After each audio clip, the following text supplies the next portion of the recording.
এই দেখলেন তো কেমন ইভিএম পুড়িয়ে দিল, সব বিজেপি আর তৃণমূলের সেটিং।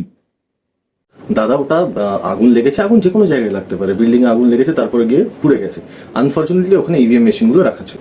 আর যদি সেটিংই হতো তাহলে পোড়াতো কেন? ইলেকশন তো জিতেই গেছে বিজেপি। তোমরা ভালো করেই জানতো যে বাম যখন সরকারে আসবে তখন তোমরা বাঁচবে না, তাই তোমরা পুড়িয়ে দিয়েছো। আর যদি আগুন লাগাতেই হতো তাহলে মানে 100 সিটের বেশি ইভিএম এ আগুন লাগাতো। 8টা 10টা সিট মানে পুড়িয়ে কি হবে? এমনিতেই তো 209 পেয়ে আছে, 10 বাদ গেলে 199, কি যায় আছে? আপনাদের যদি মনে হয়েছিল যে ইলেকশনে কারচুপি আছে, ইভিএম এ কারচুপি, তাহলে আপনারা কোর্টে যাননি কেন? বিকাশ বাবু কি করছিলেন? না আগে মানে বিকাশ বাবু ব্যস্ত ছিল, ওই কেস লড়ছে না ওই অদিতি মুন্সির, তার জন্য। না না, ফ্যাসিস্ট হিন্দুত্ববাদী সাম্প্রদায়িক, তোমরা হিটলার চাড্ডি অন্ধভক্ত। দান দাদা মাফ করুন, আমি চাড্ডি, আমি অন্ধভক্ত, আমি ফ্যাসিস্ট, আমি হিটলার। বিদায়।